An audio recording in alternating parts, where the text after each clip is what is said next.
Hoje eu quero compartilhar com você uma das verdades mais sublimes, benditas e gloriosas da palavra de Deus. A morada de Deus com seu povo. O entendimento lá no Antigo Testamento é que Deus, na sua majestade e glória, na sua santidade, não podia ser visto pelo homem. E quando Deus se manifestava ao homem, através de teofanias, as pessoas imaginavam que iriam morrer, porque o homem não pode contemplar a glória de Deus e viver. Por isso, lá no livro de Êxodo, quando o povo saiu da terra do Egito, atravessou o Mar Vermelho, rumou para o deserto, depois de muitas experiências marcantes, diz a Bíblia que Deus se manifestou no Monte Sinai. O monte fumegava, relâmpagos e trovões, nuvens escuras, vozes grandiloquentes, e o povo não podia se aproximar. Moisés, Arão, Josué e os anciãos subiram até certa parte do monte e o povo ficava de longe e nem sequer podia tocar no monte. Então, diz a Bíblia que só Moisés tem permissão para subir ao cume do monte, onde fica 40 dias, recebendo as tábuas da lei e o livro da lei.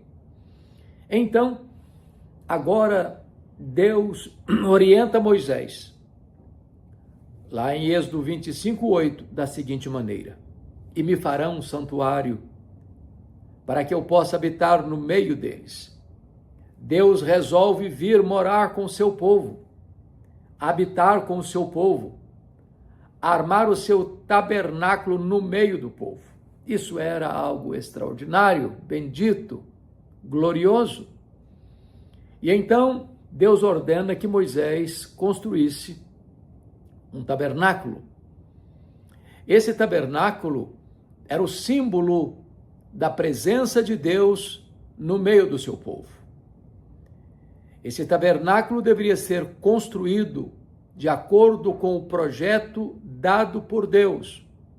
Em outras palavras, os construtores não tinham liberdade de fazê-lo do seu jeito, do seu modo, usando a sua própria criatividade. Não era uma planta livre, onde o construtor, o arquiteto, pudesse dar sua própria opinião.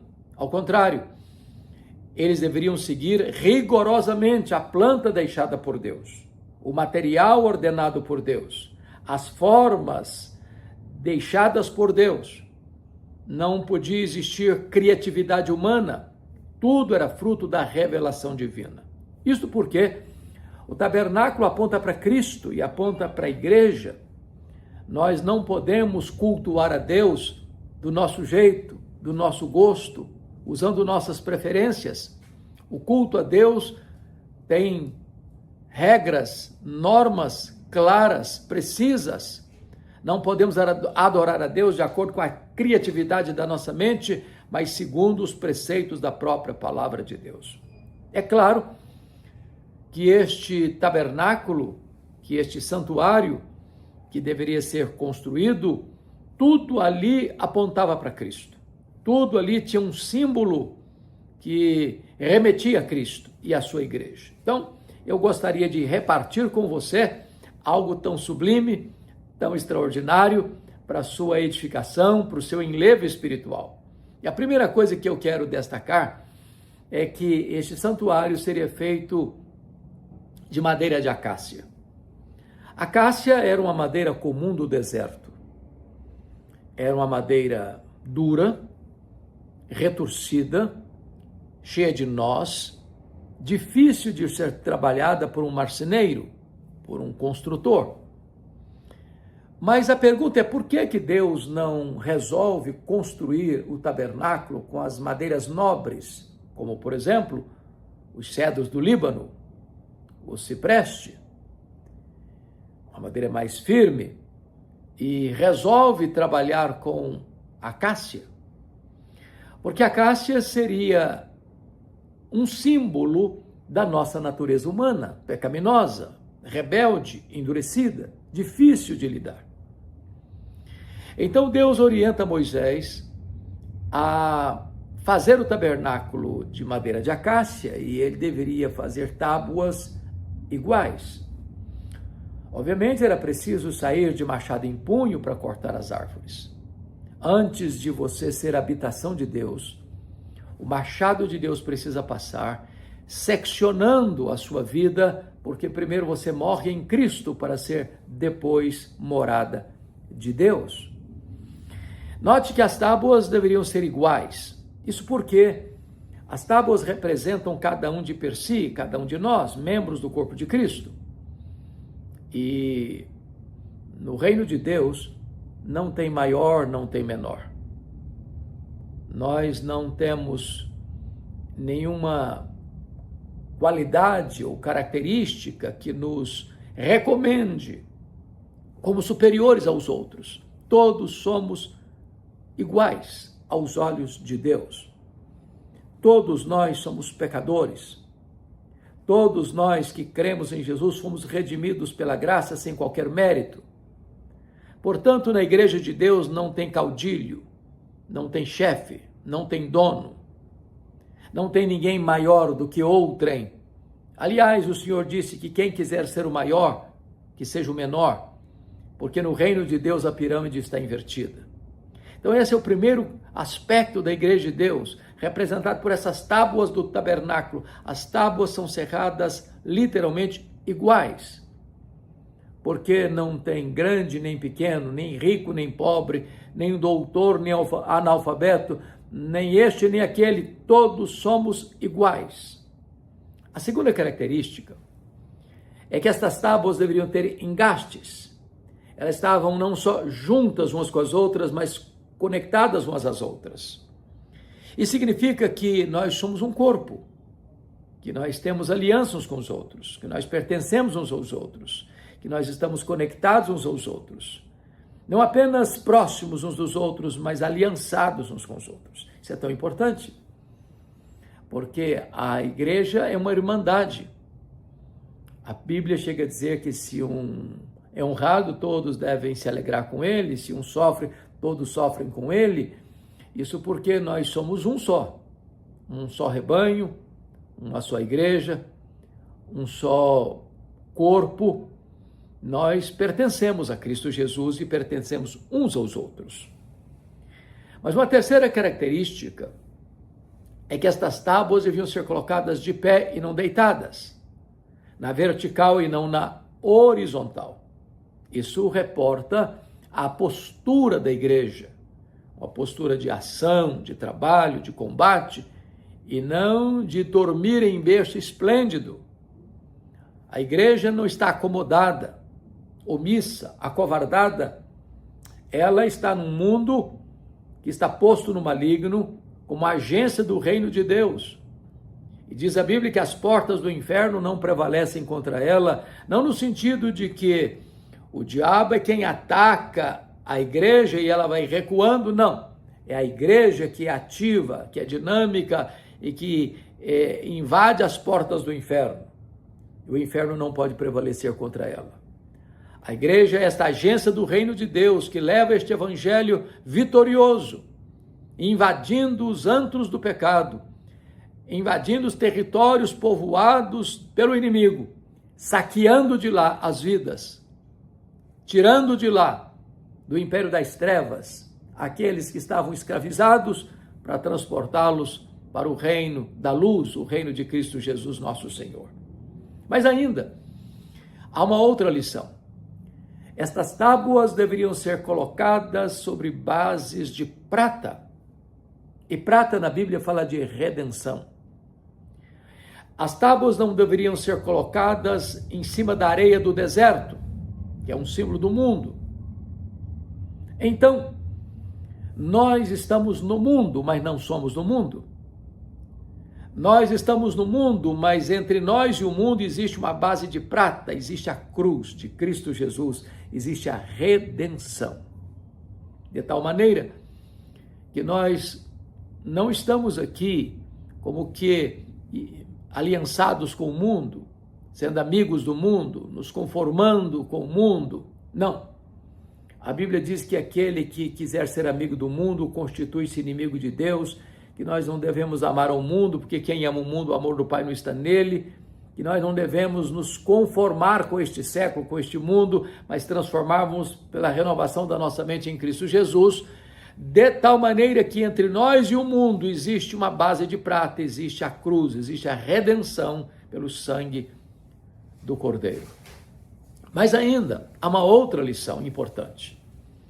E a outra lição é a seguinte: depois que estas tábuas estão levantadas, conectadas umas às outras, sob bases de prata, agora Moisés deveria cobrir todas essas tábuas com ouro puro.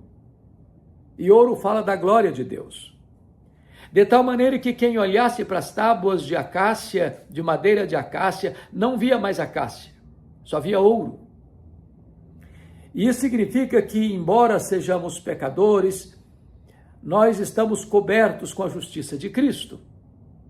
E quando Deus olha para você e olha para mim, tábuas de acácia, ele não vê mais acácia, ele vê ouro. Significa que a glória de Deus está estampada em nossa vida e nós estamos cobertos com a plena justiça de Cristo. Pois bem, agora esse tabernáculo é levantado e o tabernáculo tinha 3 partes muito importantes: o átrio, o lugar santo e o lugar santíssimo. Aqui no átrio externo, nós tínhamos 2 objetos, 2 utensílios, que era o altar de bronze e a bacia com água. O altar de bronze, onde os sacrifícios eram feitos, os cordeiros eram imolados, e ali se pagava a pena pelo pecado, o inocente morrendo em lugar do culpado. Porque antes do cordeiro ser imolado, o sacerdote colocava as mãos sobre a cabeça deste animal. Um deles era soltado para o deserto e o outro era imolado. Isso significa que nós temos também um cordeiro substituto. Em vez de Deus punir o nosso pecado em nós, Deus puniu o nosso pecado no cordeiro substituto, e este cordeiro é Jesus. Este cordeiro aparece lá em Gênesis 22, ele é suficiente para uma pessoa, para Isaac. Esse cordeiro aparece depois em Êxodo capítulo 12, quando um cordeiro foi imolado, seu sangue foi colocado no batente das portas, e naquela noite fatídica o anjo passou exercendo juízo. Mas onde via o sangue, passava por cima, Passover, Páscoa, e ali aquela família não tinha o seu primogênito executado. Esse cordeiro é suficiente para uma família. Lá em Isaías 53, esse cordeiro aparece novamente, e ele é suficiente para uma inteira nação. Mas em João 1:29, eis o Cordeiro de Deus que tira o pecado do mundo, ele é suficiente para o mundo inteiro. Pois bem, ninguém podia entrar no santuário para adorar, sem primeiro passar pelo altar de bronze, porque ali havia a expiação pelo pecado, ali um inocente era imolado em favor do culpado, que somos nós, pecadores.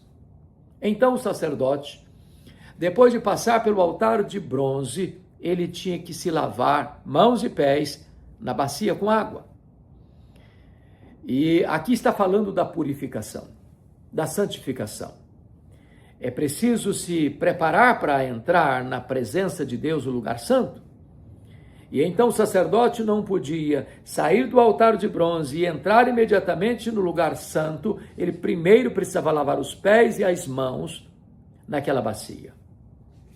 Então, quando ele entrava no lugar santo, havia 3 utensílios ali. Primeiro, a mesa com os pães da proposição. Depois, o candelabro com as luzes. E terceiro, o altar de incenso, que ficava defronte da Arca da Aliança, atrás da cortina. Esses objetos, esses utensílios, são símbolos espirituais. Primeiro, a mesa com os pães da proposição representavam Cristo como pão vivo que desceu do céu. Aqueles que comeram o maná do deserto, esses morreram. Mas quem se alimenta de Cristo, o verdadeiro pão que desceu do céu, esse não terá fome, esse viverá para sempre. E então, quando nós entramos na presença de Deus, nós precisamos nos alimentar de Cristo. Ele é o verdadeiro pão da vida. E foi ele quem disse em João 6,35: Eu sou o pão da vida. Quem se alimenta de mim nunca mais terá fome. Quem se alimenta de mim, esse tem a vida eterna. Mas ali ficava também no lugar santo o candelabro, com as suas hastes, com as suas luzes, com as suas lâmpadas. E era preciso ter o azeite puro, e essas lâmpadas deveriam ser acesas de manhã e de tarde. As lâmpadas não podiam apagar. E o sacerdote limpava os pavios, para que não houvesse acúmulo de carvão, produzindo fumaça, e não fogo santo. E aquele candelabro também aponta para Cristo, porque Cristo é a luz do mundo, e ele disse em João 8,12, Eu sou a luz do mundo.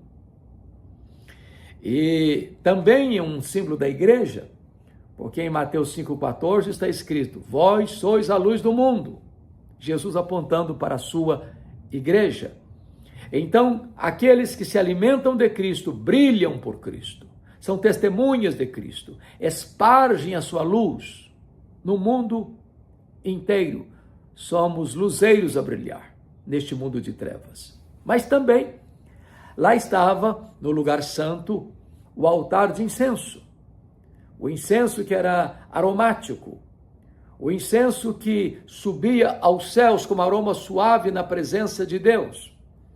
E o incenso na Bíblia é um símbolo das orações dos santos que sobem do altar da terra para o trono do céu. Aponta para a vida de oração da igreja. E a oração é tão importante porque a oração conecta o altar da terra com o trono do céu, a oração conecta a fraqueza humana com a onipotência divina, e Deus então aspira esse cheiro suave que sobe às suas narinas, numa linguagem simbólica, e Deus tem prazer na vida de oração da sua igreja, e pela oração a igreja desfruta de plena comunhão com o Senhor da igreja. Pois bem, então acompanhando o sacrifício no altar de bronze, a bacia com água para purificação, agora o sacerdote entra no lugar santo e só o sacerdote podia entrar lá, outra pessoa não podia, aqueles que eram das outras tribos não podiam, só os sacerdotes da tribo de Levi podiam entrar no lugar santo para adorar a Deus e prestar culto a Deus. Mas uma vez por ano, só uma vez por ano, o sumo sacerdote podia entrar lá atrás da cortina, no Santo dos Santos. E ali ficava o mais importante utensílio do tabernáculo, que era a Arca da Aliança. A arca também era feita de madeira de acácia e toda revestida de ouro. Apresenta e aponta para Cristo. Isso porque Cristo teve uma natureza humana, madeira de acácia, teve a natureza divina, ouro puro. E esta arca possuía 3 objetos. Primeiro, as tábuas da lei. Segundo, o vaso com maná. Terceiro, a vara seca de Arão que floresceu. Esses 3 objetos que ficavam dentro da arca, todos apontam para Cristo, porque Ele é a verdadeira palavra de Deus. Ele é o verdadeiro pão vivo que desceu do céu. E Ele, ao morrer, tornou-se uma vara seca, mas ao ressuscitar, esta vara seca floresceu, produzindo muitas amêndoas.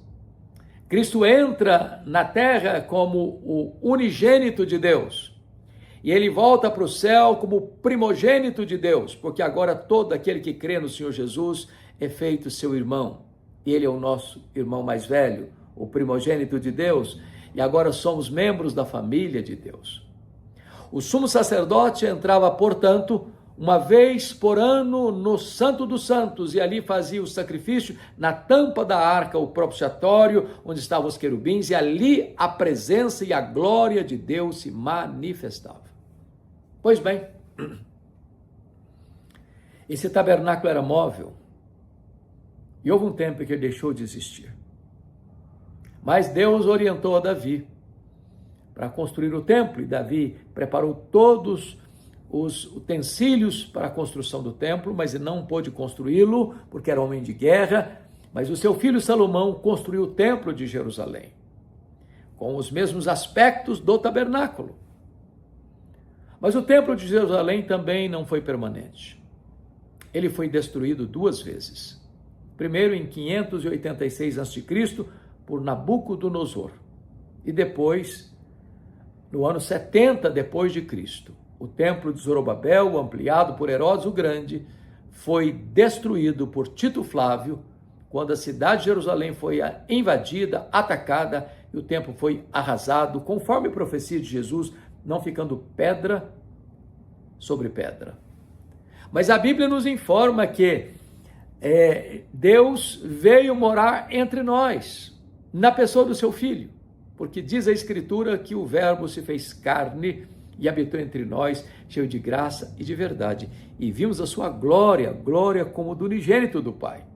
Então, Cristo Jesus é a presença manifesta de Deus na terra, a ponto dele afirmar: quem me vê a mim, vê o Pai.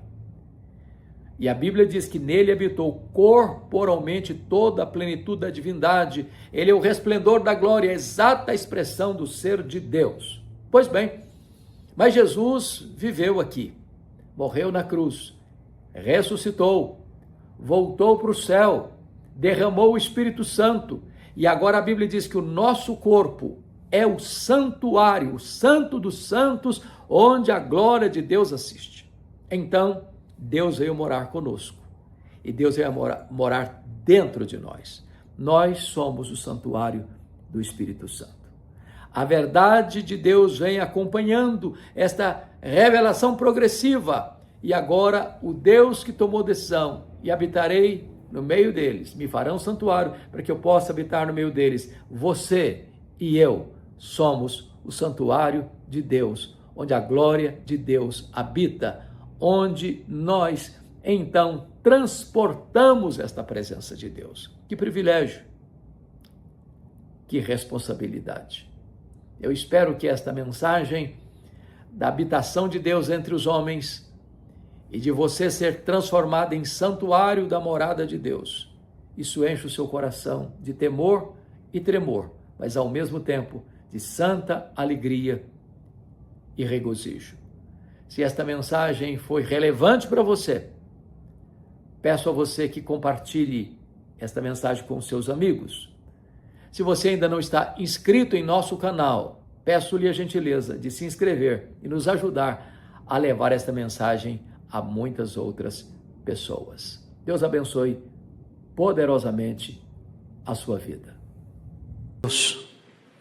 No primeiro livro de Samuel, capítulo 25, primeiro livro de Samuel, capítulo 25.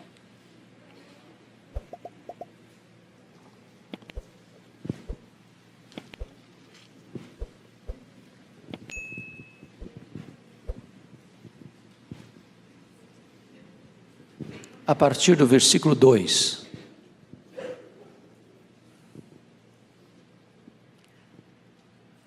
Lido o texto, mantenha a sua Bíblia aberta comigo, por gentileza, nesta passagem. Havia um homem em Maom que tinha as suas possessões no Carmelo. Homem abastado, tinha 3.000 ovelhas e 1.000 cabras, e estava tosqueando as suas ovelhas no Carmelo. Nabal era o nome deste homem, e Abigail, o de sua mulher. Esta era sensata e formosa, porém o homem era duro e maligno em todo o seu trato. Era ele da casa de Calebe. Ouvindo Davi no deserto que Nabal tosqueava as suas ovelhas, enviou 10 moços e lhes disse: subi ao Carmelo e de Nabal, perguntai-lhe em meu nome como está.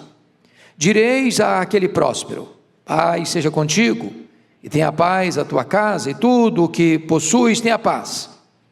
Tenho ouvido que tens tosqueadores, os teus pastores estiveram conosco, nenhum agravo lhes fizemos, e de nenhuma coisa sentiram falta todos os dias que estiveram no Carmelo. Pergunta aos teus moços, e eles te dirão. Achem mercê, pois, os meus moços na tua presença, porque viemos em boa hora. Dá, pois, a teus servos e a Davi, teu filho, qualquer coisa que tiveres à mão. Chegando, pois, os moços de Davi, e tendo falado a Nabal todas essas palavras em nome de Davi, aguardaram. Respondeu Nabal aos moços de Davi e disse: quem é Davi? E quem é o filho de Jessé? Muitos são hoje em dia os servos que fogem ao seu senhor. Tomaria eu, pois, o meu pão e a minha água e a carne das minhas reses, que degolei para os meus tosqueadores, e o daria a homens que eu não sei de onde vêm? Então, os moços de Davi puseram-se a caminho, voltaram, e tendo chegado, lhe contaram tudo, segundo todas estas palavras. Pelo que disse Davi aos seus homens: cada um cinja a sua espada. E cada um cingiu a sua espada, e também Davi a sua. Subiram após Davi uns 400 homens, e 200 ficaram com a bagagem. Nesse meio tempo, um dentre os moços de Nabal o anunciou a Abigail, mulher deste, dizendo: Davi enviou do deserto mensageiros a saudar a nosso Senhor, porém este disparatou com eles. Aqueles homens, porém, nos têm sido muito bons, e nunca fomos agravados por eles, e de nenhuma coisa sentimos falta em todos os dias de nosso trato com eles, quando estávamos no campo. De muro em redor nos serviram, tanto de dia como de noite, todos os dias que estivemos com eles, apacentando as ovelhas.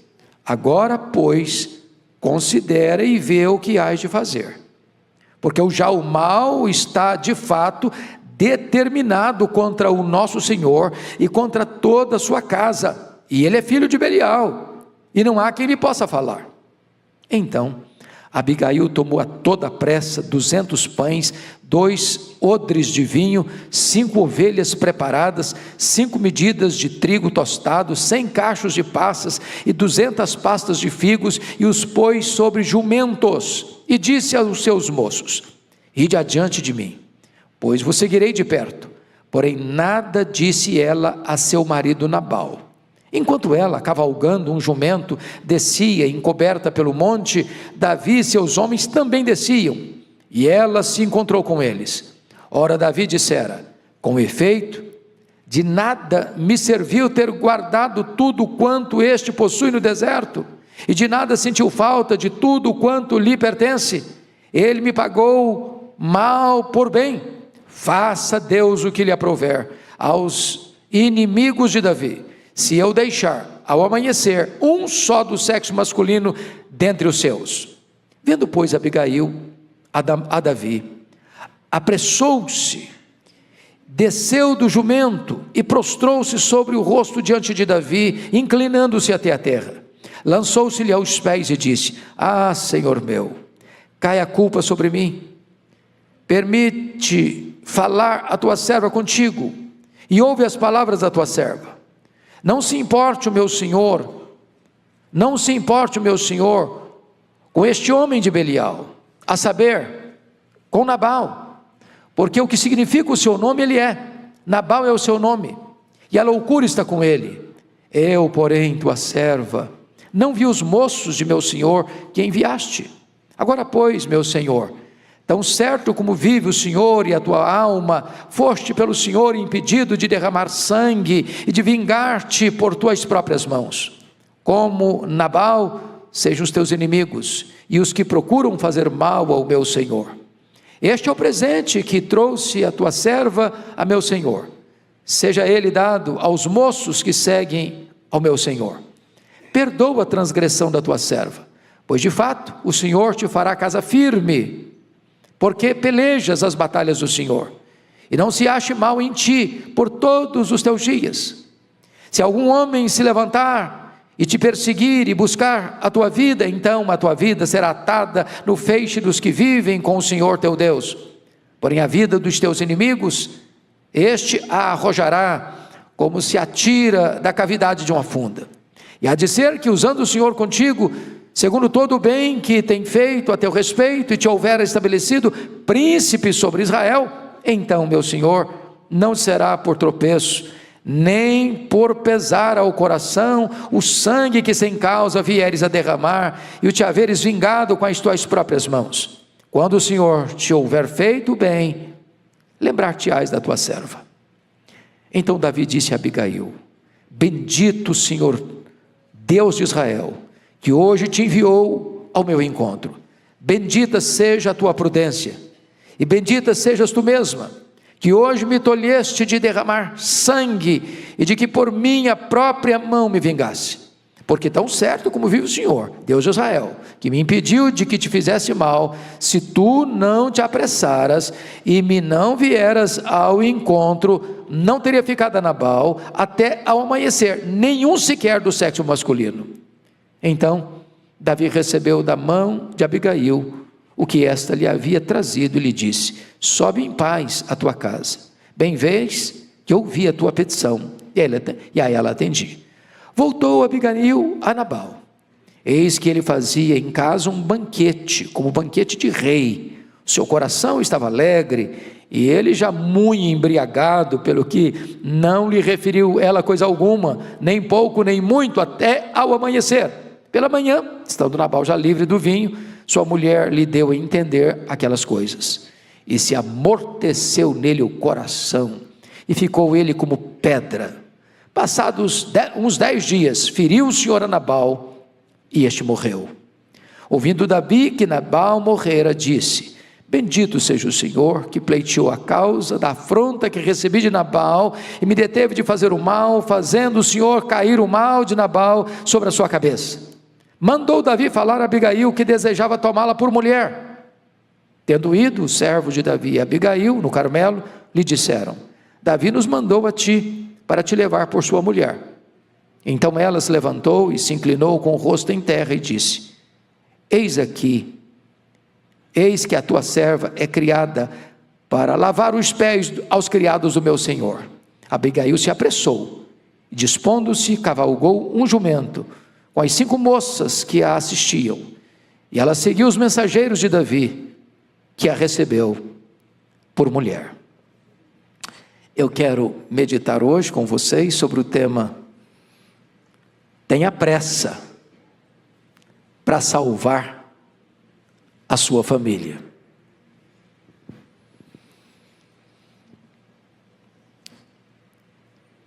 Nenhum de nós aqui, honestamente falando, tem uma família perfeita. É isso mesmo? Alguém aqui tem uma família perfeita? Pode dar o endereço? Se tem, você é uma exceção da humanidade. Então nenhum de nós aqui está fora do alcance desta mensagem.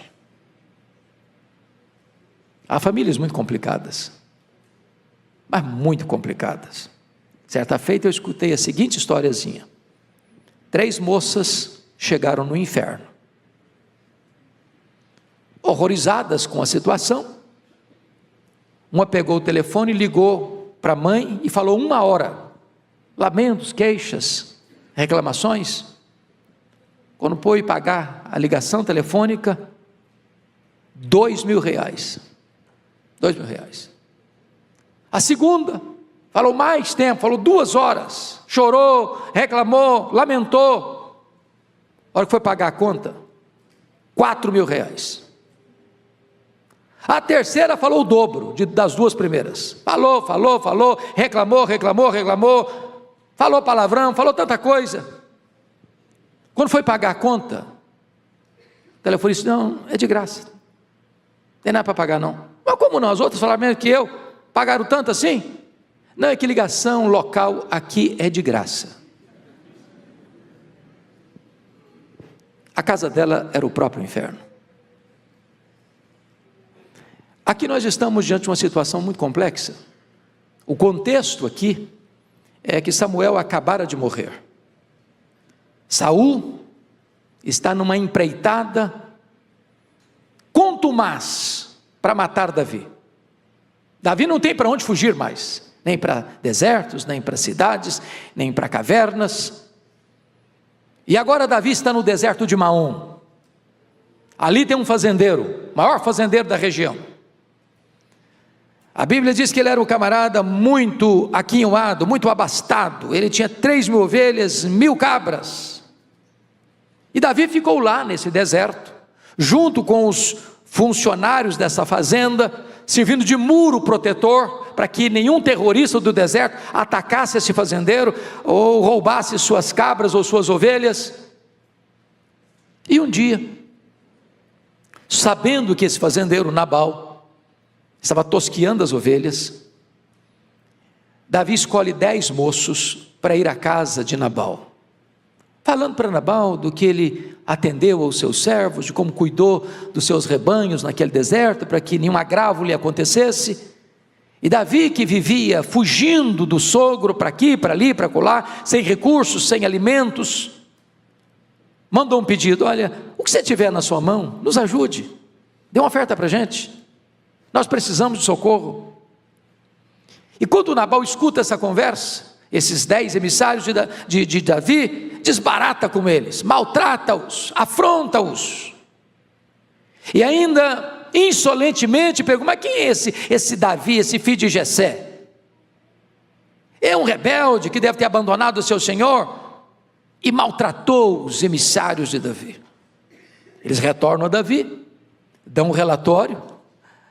O Davi, que já era a essas alturas um homem guerreiro, juntou do seu exército, que eram formados de 600 homens, deixou 200 guardando a bagagem, pegou 400 homens, cada um bota a sua espada, e saíram nessa marcha, com sangue nos olhos, com faca nos dentes, com o seguinte propósito: não vai sobrar ninguém da casa do Nabal, nós vamos matar todo mundo do sexo masculino. E saiu nessa empreitada, quando um jovem, funcionário de Nabal, disse para Abigail: olha, Abigail, a situação está ruim, a família sua vai ser dizimada, vai ser liquidada, o seu marido destratou os emissários de Davi, e ele foi muito ingrato, porque esses homens nos ajudaram, nos protegeram, então faça alguma coisa, porque o seu marido é incomunicável, ele é um filho de Belial, ninguém consegue falar com ele, se tem que fazer uma coisa, faça logo. Diz a Bíblia, que Abigail, sem falar com o marido, sábia e discretamente, montou uma estratégia, colocando em cima de jumentos muita comida, muita provisão, e partiu para encontrar Davi e abortar aquela missão assassina. E é no caminho que ela encontra, e ela então se humilha, e ela então faz um discurso de sabedoria e graça, e ela apaga a fúria do rei Davi, e ela aplaca a ira de um exército de homens com espada na mão para matar, e ela reverte a situação e salva a sua família. Quando ela retorna, o maridão, era filho de Belial, incomunicável, está fazendo uma festa de rei sem ser rei, completamente embriagado. E ela não fala nada para ele naquele dia. No outro dia, quando ele já estava livre do álcool, ela conta para ele que a morte estava lavrada sobre a sua vida e sobre a sua casa. Mas isso foi interrompido, e diz a Bíblia que o coração dele se petrificou, como se fosse um ataque cardíaco, e ele não se arrependeu. 10 dias depois, Deus mesmo mata, e a mulher que ele não valorizou, foi convidada por Davi para ser sua esposa, e ele, que não deu um cabrito sequer para Davi, agora tem que, sem saber, porque estava morto, toda a fazenda, todos os rebanhos agora vão pertencer a Davi, porque Davi vai casar com a viúva. É uma cena interessante, que tem para nós aqui algumas lições que passo a considerar. A primeira lição que eu passo a considerar é que esse casamento era um casamento que tinha tudo para dar certo. Por que esse casamento tinha tudo para dar certo? Primeiro, porque esse marido, procedia de uma família nobre e piedosa. Veja comigo o versículo 3b, que diz que ele era da casa de Calebe. Calebe foi um dos 12 espias fiéis a Deus, que entrou na terra prometida, gente de Deus, gente piedosa. E aqui tem um grande risco, irmãos, é de que possa existir um tronco podre de uma raiz boa, alguém cuja família é piedosa, mas se desvia, se afasta dos princípios, corrompe os valores, joga fora o legado, estraga a sua vida e a sua família para frente. Segundo, Nabal possui uma esposa maravilhosa. Olha o verso 3 comigo. Está escrito que Abigail, a sua mulher, era sensata e formosa. Agora preste atenção, ela não era formosa e sensata não, ela era sensata e formosa. Em outras palavras, primeiro caráter, primeiro beleza interior, depois beleza exterior. Ela era uma mulher sensata, sóbria, sábia, humilde, corajosa, temente a Deus e mais, muito bonita. Esse homem, além de vir de uma família boa, tinha se casado com uma mulher maravilhosa. Mas em terceiro lugar, notem comigo o versículo 2, este homem era abastado, era rico, era o maior fazendeiro do deserto de Maom. Ou seja, ele vinha de uma boa família, ele tinha uma boa esposa, e ele tinha muitas propriedades, muito dinheiro, ele era um homem rico. Diríamos nós que para os padrões ocidentais, tinha tudo para ser uma pessoa muito feliz, constituiu uma família muito feliz. No entanto, esse homem jogou tudo fora e perdeu a bênção de ter um lar bem-aventurado. Mas em segundo lugar, veja comigo, que esse homem desperdiça suas oportunidades. A primeira coisa que a Bíblia diz é que esse camarada era difícil de comunicação. O versículo 3 diz que o homem era duro e maligno em todo o seu trato. Tem gente que é dura demais com os de casa, mas é polido com os de fora. Em casa é no tranco, é no tapa, é no grito. Fora de casa mantém a pose. Mas esse não, esse era duro no trato em todo o tempo. Era casca grossa, era lixa grossa. Esse homem, conforme você pode perceber comigo,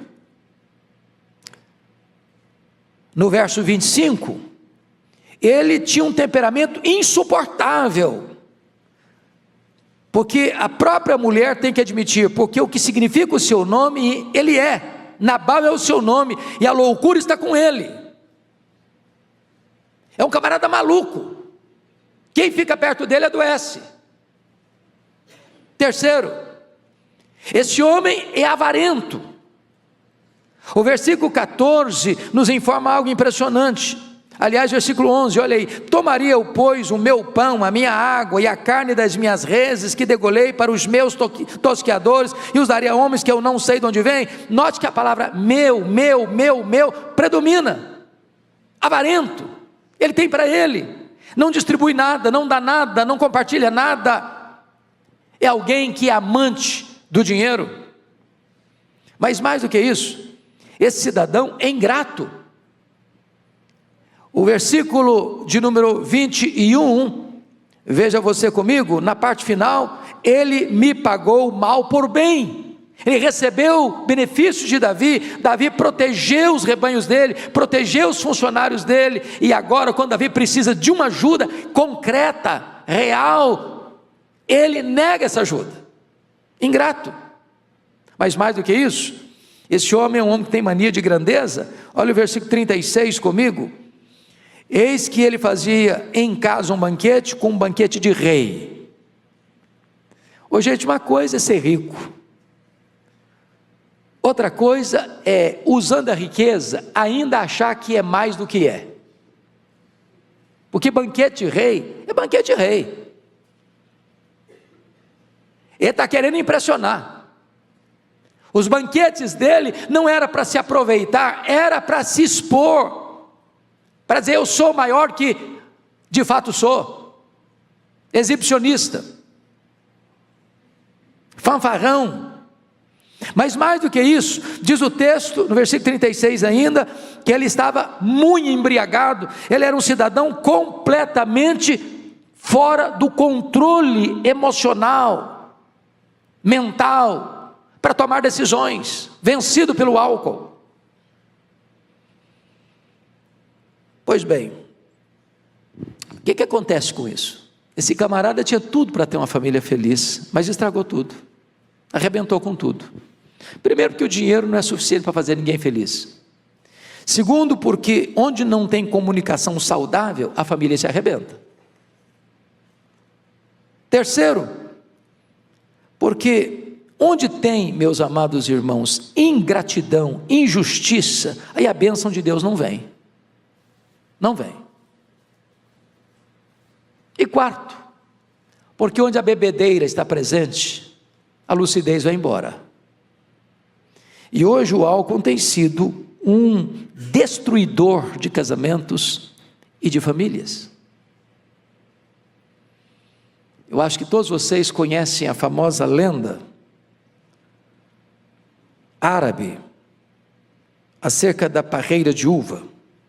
E essa lenda diz que Satanás regou a parreira com o sangue do pavão, do leão, do macaco e do porco.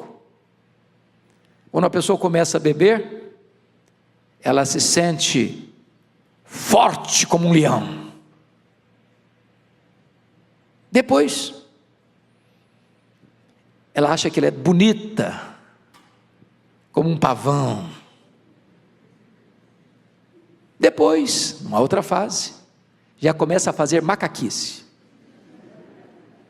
E termina essa fase na lama, no chiqueiro, como um porco. Quantas pessoas destruídas no mundo de hoje com o álcool? Responsável por 50% dos acidentes de trânsito, dos crimes passionais. Porque muitas famílias destruídas por isso. Pois bem, diante dessa cena, meus amados irmãos, o que fazer para salvar uma família dessa?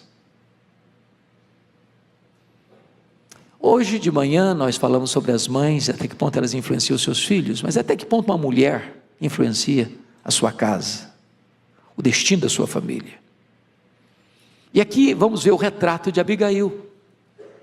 E a primeira coisa que nós aprendemos sobre essa mulher é que ela é formosa, por dentro e por fora. A segunda coisa que nós aprendemos dessa mulher, à luz do versículo 14, você pode conferir isso comigo, ela é uma mulher acessível à comunicação. Veja você, nesse meio tempo, dentre os moços de Nabal anunciou a Abigail, mulher deste, dizendo: Davi enviou do deserto mensageiros a saudar a nosso Senhor, porém este disparatou com eles. Por que esse rapaz, esse empregado da fazenda, foi conversar com Abigail? Por que não foi direto a Nabal? Ele sabia que Nabal não tinha capacidade de administrar aquela crise, de resolver aquele problema, que contando esse fato para ele, o problema se agravaria. Mas ele vai a quem? Abigail.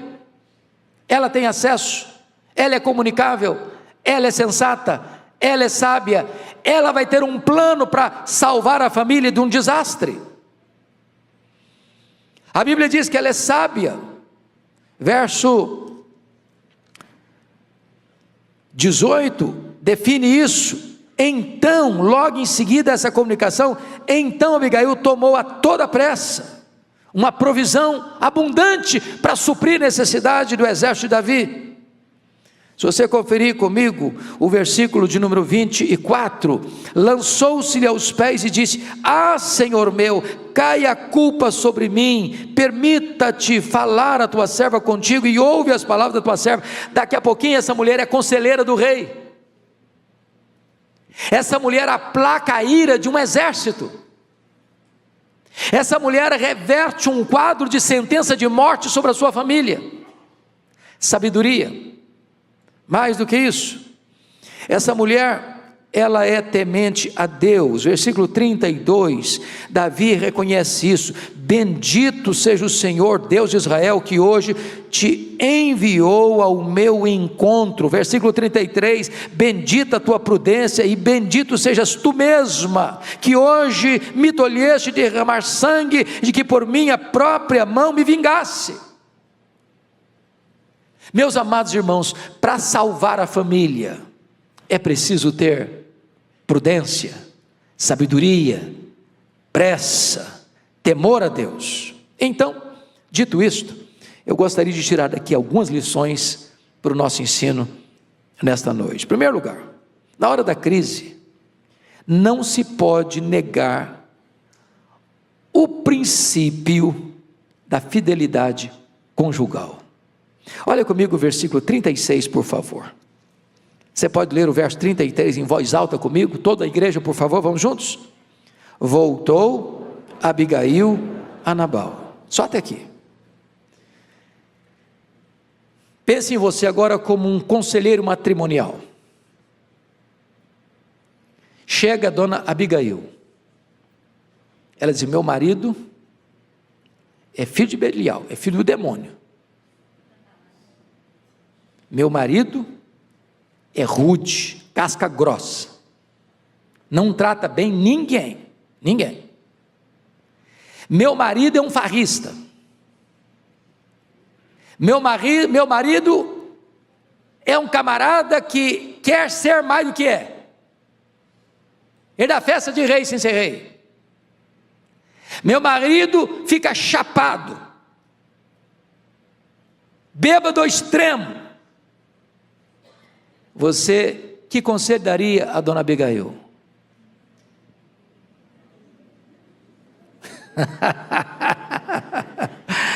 Minha filha, larga esse homem, você está doida?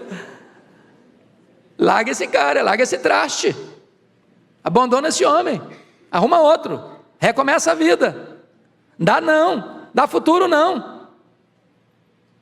Você concorda comigo que a maioria dos conselhos que a dona Abigail receberia seria nessa direção? Deixa eu fazer outra pergunta. Agora você, mulher, se coloca no lugar da dona Abigail. Você voltaria para casa tendo um maridão desse? Numa crise dessa? Olha o que o texto diz: voltou Abigail a Nabal. Voltou Abigail a Nabal. Tem muita gente hoje que diante de uma crise muito menor, começa a negociar seus princípios, começa a negociar seus valores, começa a abandonar princípios e valores. As novelas de hoje diriam: Abigail, olha, você deve arranjar outro homem. A sociedade contemporânea diz: olha, você tem que ter um caso extraconjugal para suprir suas necessidades. Mas a Bíblia diz: Abigail voltou a Nabal. Princípios não se negociam. Não é a crise que define, são os valores de Deus que permanecem. Segunda lição que nós podemos aprender: na hora da crise, é preciso ter pressa para salvar a família. Meus irmãos, um dos grandes problemas nossos é a lerdeza, remissos, lentos demais. O problema está aí, o problema está surgindo, o problema está aparecendo, o problema está mostrando a sua carranca, e a gente faz de conta que ele não existe, não quer acreditar que ele existe, ou adia a solução dele. Vamos dar uma olhadinha nos textos para ver como é que ela teve pressa? Aqui no texto há 4 versículos que mostram a pressa de Abigail. Primeiro lugar, versículo 18, confira aí comigo. Então Abigail tomou a toda pressa 200 pães, e ela começa a descrever o que ela levou nos jumentos como presente para Davi e os seus homens. A toda pressa. Agora olha o verso 23 comigo.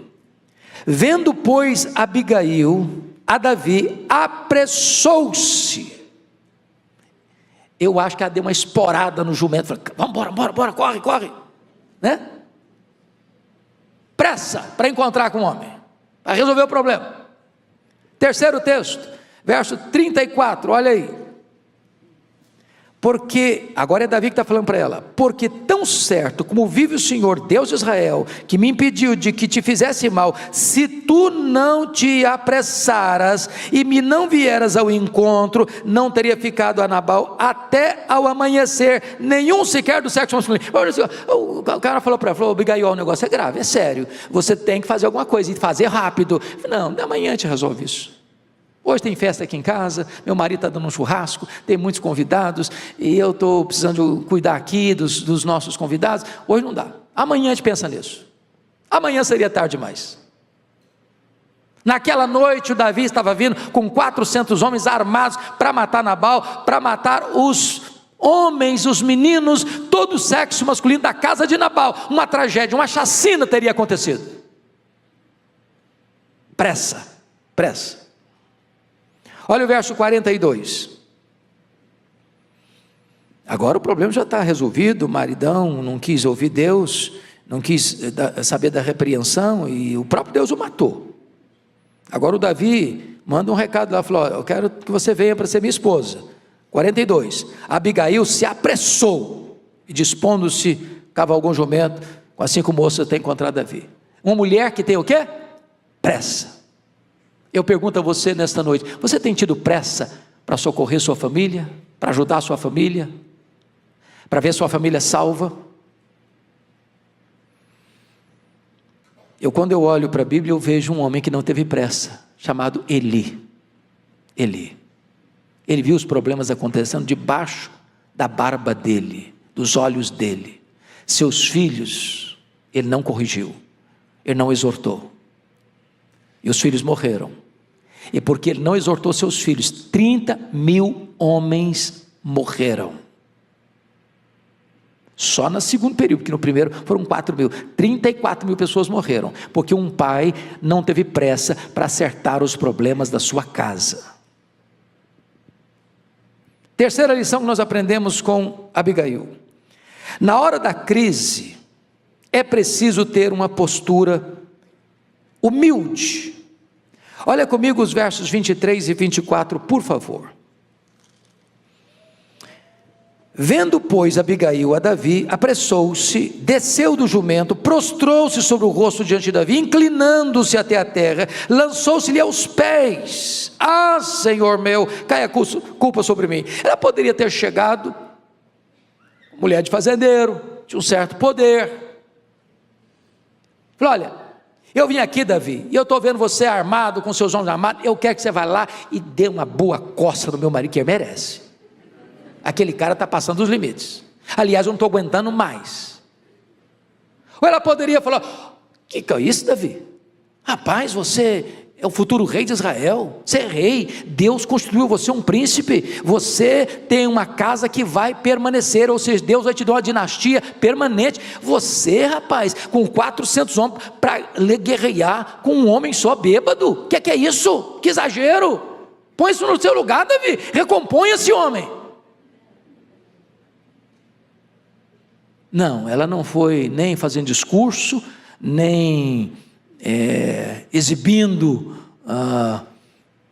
uma espécie de correção a Davi. Ela vai humildemente, ela se prostra, ela inclina até o chão, e ela diz, olha, põe a culpa sobre mim. Ela está saindo em defesa de um marido que não merece ser defendido, mas é o seu marido. Seu marido não pode não ser o melhor homem, mas é o seu marido. Sua mulher pode não ser a melhor mulher, mas é a sua mulher. Seus filhos podem não ser os melhores filhos, mas são os seus filhos. Sua família não é perfeita, mas é a sua família. Lute por ela. Lute por ela, tenha pressa para salvar a sua família. Quarta lição, nós aprendemos com Abigail: na hora da crise, é preciso ter uma atitude de sabedoria, discrição e prudência. Olha o verso de número 33 comigo, por gentileza. Olha o que Davi disse para ela. Pode ler o verso 33 com voz bem alta. Vamos ler o 32 e o 33 juntos? Toda a igreja comigo? Então Davi disse a Abigail: bendito o Senhor, Deus de Israel, que hoje te enviou ao meu encontro. Bendita seja a tua prudência, e bendita sejas tu mesma, que hoje me tolheste de derramar sangue, e de que por minha própria mão me vingasse.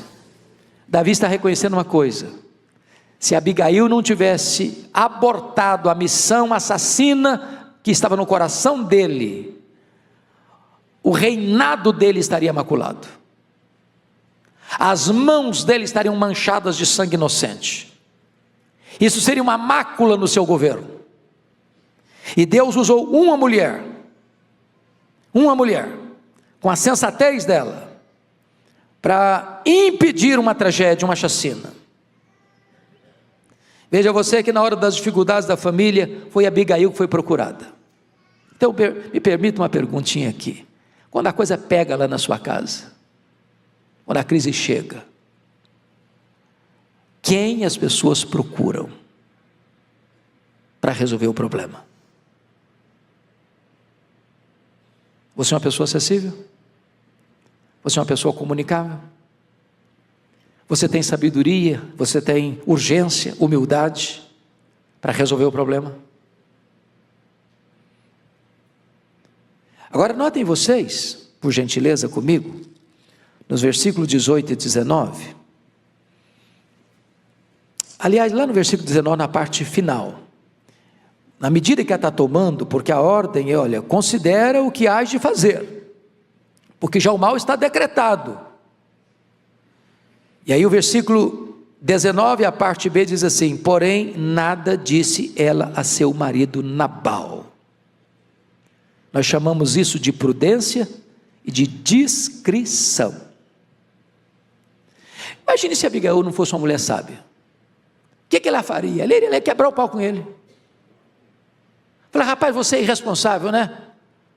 Coisa está pegando para nossa casa, você está dando churrasco para os outros, está fazendo banquete, está bebendo. Ela teria arrebentado com ele e destruído a sua família. Então tem hora que você deve confrontar, tem hora que você tem que agir. E tem hora que você fala para a pessoa, tem hora que você não fala.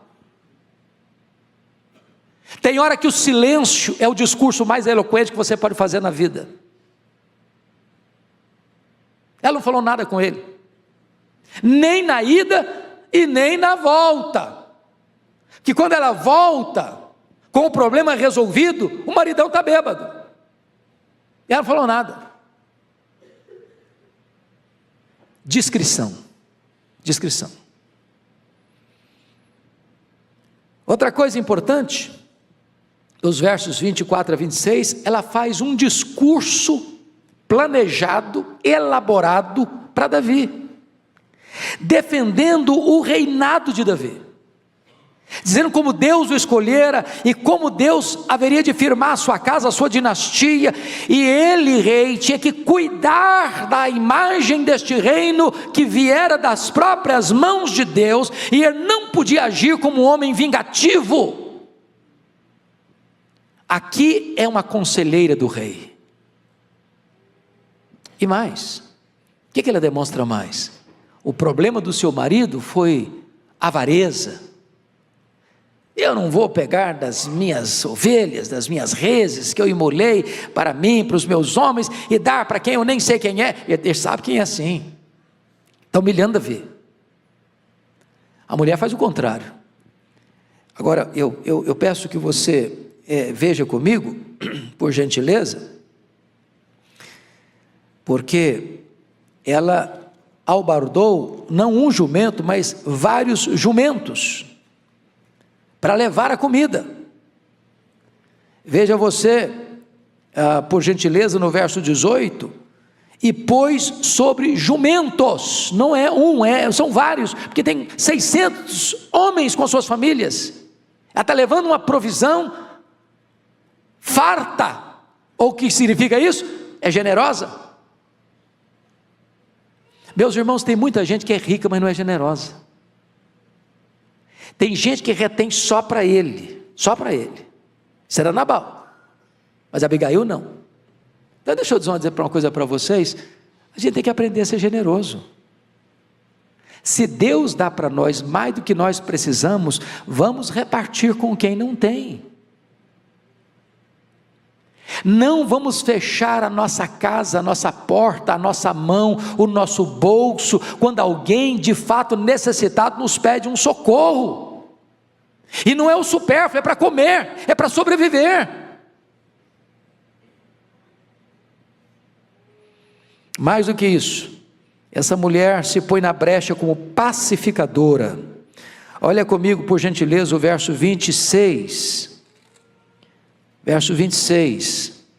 Agora, pois, meu Senhor, tão certo como vive o Senhor e a tua alma, foste pelo Senhor impedido de derramar sangue, de vingar-te por tuas próprias mãos, como Nabal sejam os teus inimigos e os que procuram fazer mal ao meu Senhor. Ela está sendo o agente, o instrumento, mas quem está fazendo o rei parar de pensar em morte, não é ela, é o Senhor.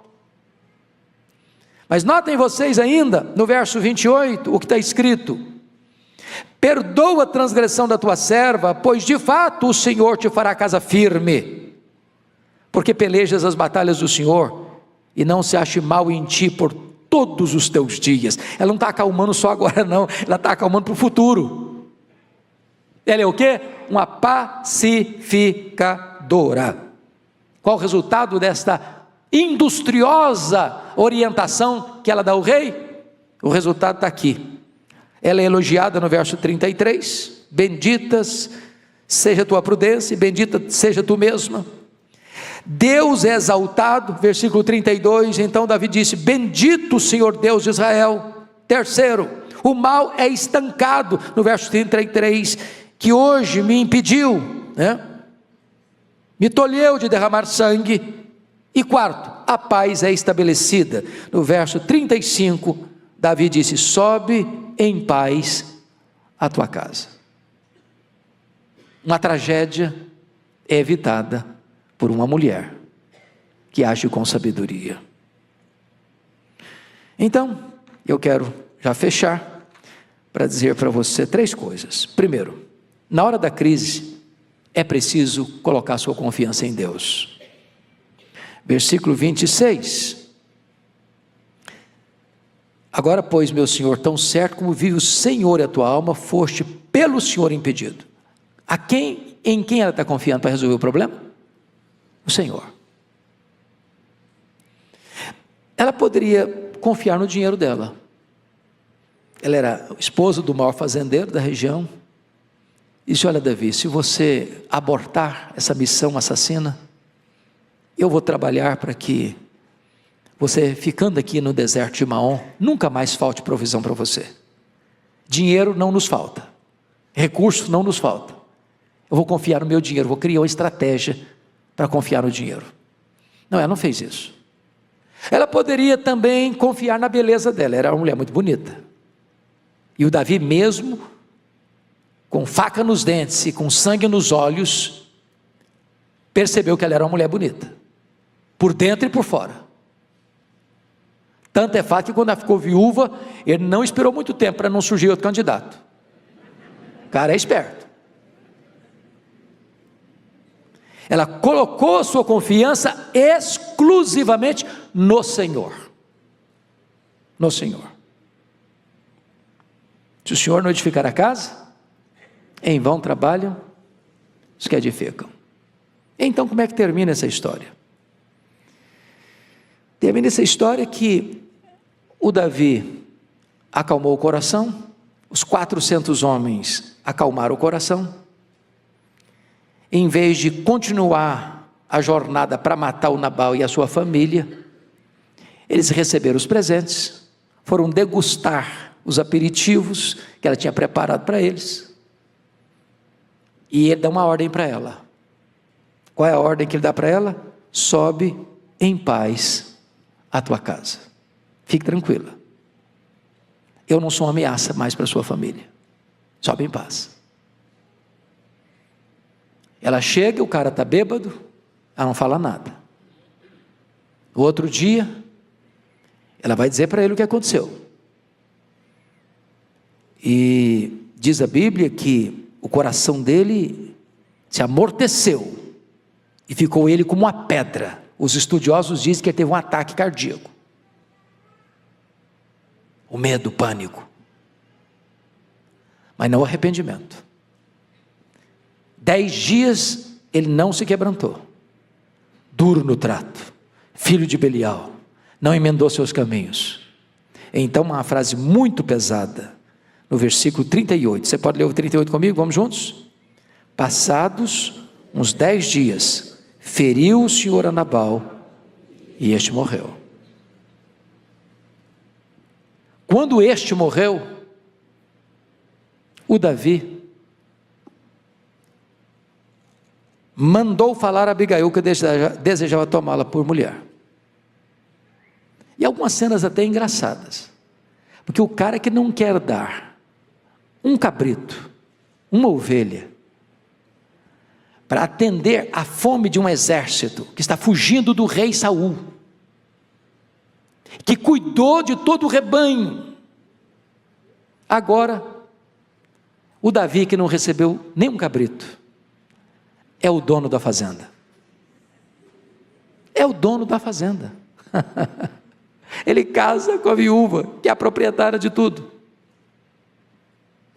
E quando você vai ler nas entrelinhas, pastor Erivaldo, dessa saga de Davi, das fugas de Saul, foi exatamente esse fato aqui que dá para Davi a sustentação, ainda nas suas fugas do Saul, porque agora ele tem, no mínimo, provisão. E Abigail, que era mulher de um homem bêbado, de um homem filho de Belial, de um homem rude no trato, agora se casa com o rei de Israel, o maior rei de Israel, e vai ser mãe de príncipes. Deus reverteu o quadro. Deus virou a mesa da história. Deus recompensou Abigail. Eu quero agora orar com vocês. E a palavra de Deus para você hoje é: volta em paz para a tua casa. Volta em paz para a tua casa. Não desista da sua família, não. Não negocie princípios, não. Tenha pressa para salvar a sua família. Pressa, urgência. Tem alguém aqui precisando de uma intervenção de Deus na sua casa? A mão de Deus agir com muita pressa na sua família? Se você deseja isso na sua vida, na sua casa, na sua família, se você tem alguém na sua família que está vivendo em grande risco espiritual, nós vamos orar por você, pela sua casa, pela sua família. Se é isso que você deseja, pontualmente, eu queria que você ficasse de pé, onde você está. Só os que têm alguma causa, quer dizer, eu preciso de uma intervenção de Deus na minha casa, na minha família.